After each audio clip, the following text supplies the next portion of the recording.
بتاؤں رسولullah सल्लल्लाहु अलैहि वसल्लम की हदीस मुबारका ये है कि एक जवान आदमी जा रहा था सामने से और बहुत से असहाब बैठे थे। अब उस जमाने में तो और भी इबादत का शौक रहा होगा जब रसूलुल्लाह मौजूद हैं, तो लोगों ने कहा या रसूलुल्लाह ये जवान अपनी जिंदगी ज़ाया कर रहा है। हुजूर ने पूछा क्यों?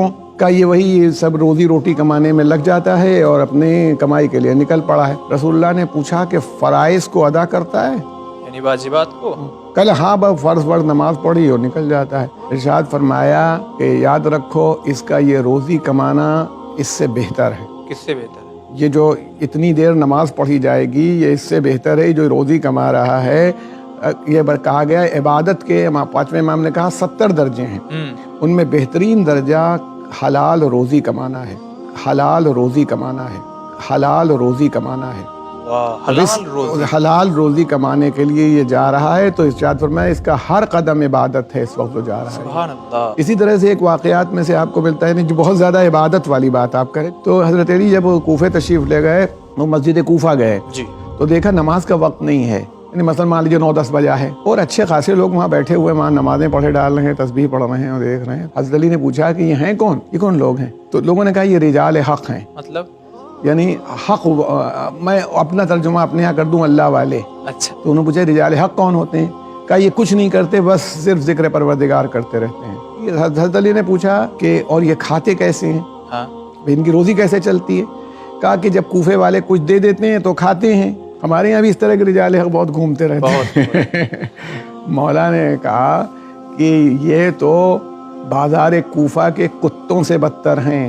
बाजार कूफा के कुत्तों के, जब किसी ने उनके सामने कुछ डाल दिया तो खा लिया और नहीं तो भूखे रहे। निकालो इनको मस्जिद से बाहर, मतलब कुछ करें, वर्क करें। तो इसलिए ये बात नहीं है कि वो उसमें ये जिम्मेदारी है कि मतलब बैठ गए, मतलब जोहर की ताकीब शुरू की तो असर का वक्त हो गया और असर की ताकीब शुरू की तो मगरिब का वक्त हो गया।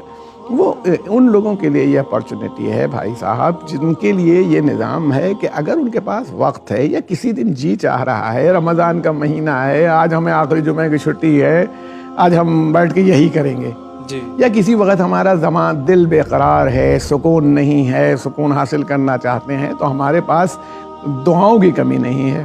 तो इसलिए मैं कहना चाहता हूँ कि एक बैलेंस है इसके अंदर, दीन में, इस्लाम दीन में और दुनिया की ज़िंदगी में एक बैलेंस का नाम है जी। अगर ये खाली नमाज ही पढ़ी जाएगी तो इस्लाम एक ऐसा समाज या मुआशरा या मिल्लत चाहता है जो मेहनत करने वाली हो, क़ुव्वत वाली हो।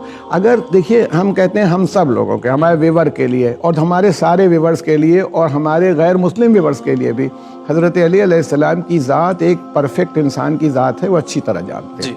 हज़रत अली अलैहिस्सलाम से बेहतर नमाज पढ़ने वाला कौन होगा? सही है, जिनका इस्तिग़राक़ ये है, उनसे बेहतर इबादत करने वाला कोई नहीं। तभी वो यहूदी के यहाँ बैठे हुए मजदूरी क्यों कर रहे हैं? अरे भाई दुआ करें तब उठा लें, रोटी खाना सामान सब आ जाए यहीं के ऊपर, ख़त्म, हर वक्त मस्जिद में बैठे रहें। लेकिन अब देखिए अगर कोई इस हालत में फंस जाए, जैसे हमारे चौथे इमाम ज़ैनुल आबिदीन अलैहिस्सलाम के गवर्नमेंट की नज़र में हैं, हम वक्त उसके ऊपर प्रेशर है, ये है, न किसी की मदद कर सकते हैं, ना कहीं पर जा सकते हैं कि हुकूमत की नज़र में तमाम ये, तो आपने इबादतों को बढ़ा दिया कि ये खाली वक्त न जाए बल्कि अल्लाह का जिक्र हो रहा है, उसमें इल्म के दरिया बह रही हैं, दुआएं की जा रही हैं जो सहीफ़े कामिला में है। ये अपॉर्चुनिटीज़ पर है, कैसी अपॉर्चुनिटी मिली आपको वैसा काम करें, लेकिन ये नहीं है कि इबादत को एस्केप का कोई ज़रिया बनाएं। हमारे यहाँ जो इबादत गुजार होते हैं उमूमन एस्केपिज़म होता है। जो लड़के ठीक से स्कूल में पढ़ नहीं पाते, पढ़ाई वढ़ाई में पीछे रहते हैं, वो एकदम से अपने को नमाज की तरफ डाइवर्ट कर देते हैं।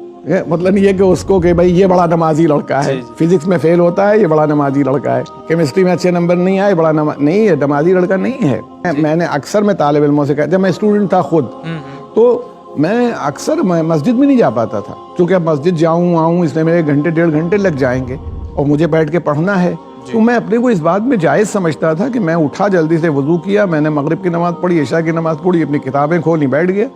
अच्छा। तो ये भी तो होगा नहीं, अल्लाह ताला ने अगर ये ना होता तो फुरादा नमाज की इजाज़त ही ना दी होती। क्या जमात और फुरादा की तुम्हारी ज़रूरत क्या है? अब मसलन हम गए, हमारा तालिब इल्म है, वो आ गया मस्जिद, अभी उसने नमाज पढ़ी, अब जिक्र इमाम हो रहा है, कैसे सुने नहीं, मजलिस में बैठ गया, अब ये ज़ियारत हो रही है, ये सब चीज़ें ज़रूरी थी, हो रही थी, इसके लिए ज़रूरी नहीं थी اس کو اگر آیا بھی تھا تو جماعت کے فوراً بعد اپنے گھر پہنچنا چاہیے تھا اور اپنی کتابیں کھولنی چاہیے تھیں اور ایجوکیشن پر اپنے دھیان دینا چاہیے تو جو اس کا گول تھا، ہدف تھا. تو یہ ہے نا کہ ہاں، اس کو حاصل کر کے پھر لاکھ آپ خوب. ہاں مطلب یہ نا کہ یہ چیز ہے بھائی، جوان آدمی آپ ہیں، جی آپ کی والدہ ہیں، آپ کی والدہ خوب پڑھیں قرآن بیٹھ کر کے، آپ ان کو ساری چیزیں پرووائڈ کریں، فراہم کریں، آرام دیں، سکون دیں، کولر بھی لگا رہے، آپ محنت کرنے کے لیے جائیں، آپ ضروری نماز پڑھیں اور اپنے کام کاج میں لگ جائیں. میں پورا گھر کا گھر اگر عبادت ہی میں لگ گیا تو روٹی کیسے کھائی جائے گی؟ واہ. تو اس لیے یہ ایک بیلنس ہے کہ کسی کو یہ کرنا ہے، کسی کو وہ کرنا ہے.